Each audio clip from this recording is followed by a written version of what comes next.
I'm a fellow light worker, and today I'd like to revisit some of my astral projection videos. So, I'll start there, a little description for you, but all you have to do is just copy me. Now, go get a candle. The room can be similar to this. It could be in your bedroom, your living room, whatnot. The only thing you should have is complete silence, because with this skill and ability, you must first be able to still your mind. Stilling your mind is crucial. And why? Because to be able to focus all of your intent and to use an ability that you have not previously used before, it will take all of your mental focus. Everything that you are inside of your body, in your vessel, in your chemical computer, focusing on one thing. Now all you gotta do is get a candle, preferably a white candle, and light it up. Get a lighter, light it up, and you're on your way. So, what you do is, you stare at the flame. I'm going to do this in real speed for you guys, so you can just put this on, relax, and I recommend putting some isochronic tunes on after you have your focus point. Let me explain this to you.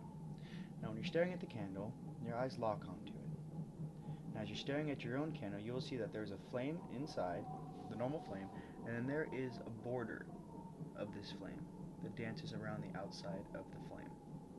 Okay? It's about yay big, and it's actually where the heat from the flame touches the atmosphere.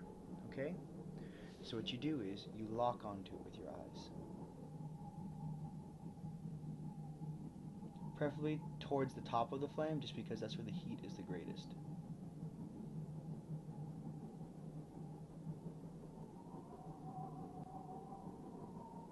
You stare at this until you have the image, like I do right now, of the flame ingrained into my vision. Now, the flame will move. It'll move here, the ingrained, right? You do this for about, say, if this is your first time, maybe 5 to 8 minutes, until you just zone in on it. And what I mean by zone in on it, I mean that, you know, sometimes when you guys watch television, and you're staring at the TV, and all of a sudden the TV, even though it could be 10, 15 feet away, is zoomed in and it's this big. Your eyes do funny things. Okay, what I request is that you have that same effect when staring at this candle. Meaning that right now when you're staring at it, you know, it looks very, very small, the little border that dances around the flame. But when you focus all of your intent and you lock your eyes on it, it will zoom in, and all of a sudden the candle will be right here, and you can see the border around the flame that dances around it. So, you now have the flame ingrained into your eyes, correct? You look away. Easiest thing to do is now close your eyes. You now close your eyes, and you'll see your focus point move. Okay?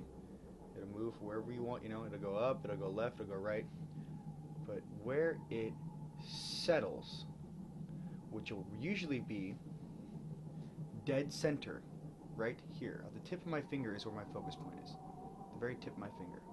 Your eyes are closed, you see the little red dot. Okay? It's at the tip of my finger. Now, what you do is, mind you, you only need to do the candle technique until you can see or feel where your third eye is. This technique is simply to give you a reference point. Once you guys move past the point where you can know where your third eye is, wherever you look in a room, wherever you are, night or day, you can focus, your eyes do that magic eye thing, they lock on, there's your focus point. Okay. Close your eyes, get in a seated position. Mind you, when you are doing any of these type of astral projection techniques or any form of meditation, the main thing is if you're sitting up is to keep your back straight. Why? Because that keeps all of your chakras aligned. That is very important because the energy must flow freely through your body. Okay? Now if you're laying on your back, you could sit up in your bed, look at the candle, get it ingrained, blow it out, blow out your candle, lay back in bed, get in a comfortable position, right before you go to sleep. There's your focus point. Now this is the next steps, which I will walk you through, and the progression. Okay.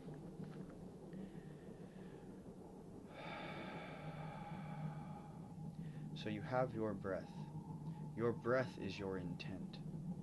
Your breath will focus your intent in whatever direction you will it.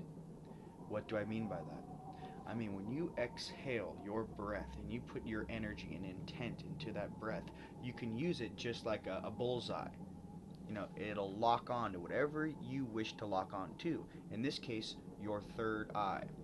Mind you, you must remember too that even though you can't see it at first, you have energy streaming off each chakra, each of your chakras. And as you begin to activate your pineal gland, which is located dead center in your brain, which is your true lens, more of these things will become apparent to you. In this video series, I hope to explain the baby steps to get you to the more advanced stuff. And here we go again. So, I'll do it in real speed for you, so you will see at the speed you will get to. It's not like, oh, maybe I'll get, no, yes you will. This is a free will planet, and anything you wish to manifest in this place, you will and are able to do. Anything that one man or woman can do, another can do. Never forget that. And sometimes I think you guys have a hard time. My family has a hard time focusing. And then what the issue is that it's not so much you're having a hard time focusing here. You're having a hard time stilling your mind. Meaning that as you're doing this, you're thinking about, someone calling you on the cell phone. You have work in the morning. Do the kids have, their bags packed for lunch? I have that big report due on Tuesday. I have a final due on Monday. How am I going to make my next mortgage payment, my car payment, my insurance? There are all these things around you in this place, in this platform, in this construct that will distract you. But what I request is that simply, when you do something as, something that requires all of your attention, all of your focus, all that it is me focused into one thing, that is the difference. And no one's really ever asked you to do that in your entire life. Focus all that is you into one intent. Having that background information of why some things might slow you down, you'll begin to understand that to put all that is you into one thing is a very, very, very powerful thing. And you will need that to bridge the gap between the third dimension, which is you're seeing with your eyes every time you wake up, and the dimension you are wishing to travel to, which is called astral projection, astral travel. There are many different definitions or vocabulary terms for what this is. However, I hope these baby steps will help you in the right direction. Now, let's explain what happens. So, in real speed, just copy me, okay? When I go like this, then I take it up, then I take it out. So you have your focus point. Your eyes are closed. Your focus point is right here, okay? You now have it ingrained. It has stopped moving. You're locked onto your little red dot, your green dot, your purple dot, whatever color, or in some cases, it's just a gray little dot. You lock on your focus point, okay? And what I mean is, when your eyes are closed, your eyes are still looking, okay? It's like in the beginning when you guys are doing this technique, my eyes are closed, but underneath my eyelids, they are focused. They are completely focused on their target, even though my eyes are closed, okay? As you begin to get better, you begin to use just this eye, which is your true eye. Your true lens penetrates your forehead right here, okay? In the beginning, it'll be about the size of my fingernail, okay? And it'll be open, and then it'll be closed. It'll be open, and it'll be closed. It's not, this technique takes time, but I'll show you how fast you'll get with it. So, follow me exactly. You take this up, you breathe in, breathe out, take it. I take my energy, swing it back, I bring it forward, and I put my hands together. And what I do is, now the whole time I do that, my eyes underneath my eyelids are locked on my focus point. Now, for a shortcut, which you can do once you have it, is you squint here. Your eyes are still focused on the focus point. And what that does is that causes the energy to come up your chakras right into your third eye, right here. So if you imagine the visual, you could see my energy body right now. The energy's coming up my body, hence the stretching. It's bringing it up, and it's putting all of my chi right to where my third eye is. Okay, so in one motion,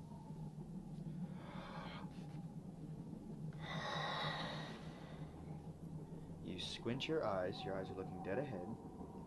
You see your focus point, and what I want you to do is just kind of squint a little bit, not anything crazy, but what you'll find is the colors will raise, your vibration will raise because you're not going out the front door of your body, your true eye. You lock on your focus point, you exhale. Now you can do this sitting up in the dark room, or you can do this laying down in a dark room. The issue is that in the beginning, it is much easier for you to do these skills and learn this ability in the dark. That is, you have a candle, you lit your candle, you locked onto your point, you blew your candle out, you lay down in the dark, you have some nice isochronic tunes. I'll put the link in my website. Basically, it's just, even Enigma or Enya, the issue is that you need something cool, calm, and relaxing, and it's almost like traveling music. Okay, you don't want to fall asleep. Mind you, the best time to do astral projection is right before you go to bed, because you are at the most relaxed state. Okay, so in real time, here we go. Take it up, take it out. Find your focus point. You press.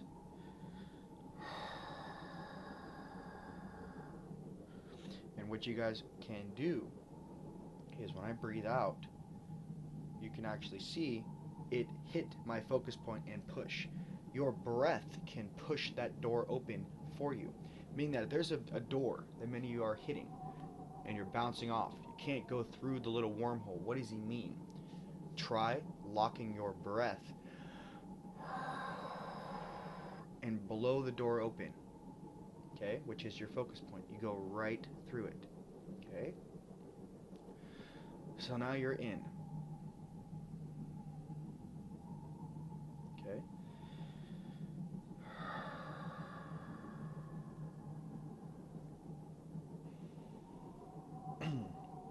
I'll explain to you what I'm seeing. Now, in the beginning, what you will see is your focus point. And what you tell yourself is, in the beginning, I'm getting closer. I'm getting closer. I'm getting closer. I'm getting closer. What is that? What do I mean by that? I mean that your focus point is here. You are getting closer. It's like if you're traveling, you are traveling, right? You're getting closer to your destination. And this is what happens. Your focus point will keep getting closer and closer and closer and closer and closer and closer. And what happens is it starts to spin. Okay, it's usually a clockwise spin. Remember, a clockwise spin to travel forward, to pull something to you counterclockwise. Okay, how do you do that? Okay, I'll get into that in 1 second. Let me just take those that are just at this step. Okay, you're getting closer. You're getting closer. You're getting closer. You're getting closer. All of a sudden, you're in the vortex. You're in the wormhole. Now, as you're traveling, your vortex, your focus point will start doing this. It'll start moving. Okay. The hardest thing to do in the very beginning is to follow your wormhole. It takes all of your focus, all of your intent, all of your being to keep your bead. What do I mean by keeping your bead? I mean following your focus point. If you want to imagine you are following a ball of light down a wormhole and you're trying to keep it in sight. Okay, if you're right here and here's your focus point and you're going down a wormhole, so you're getting closer, you're getting closer. Okay, all of a sudden you caught your focus point. Now you're in a wormhole. Okay? And now what you'll see is you're not going to see your focus point anymore. What you're going to see is the opening at the tail end of the wormhole you're traveling down.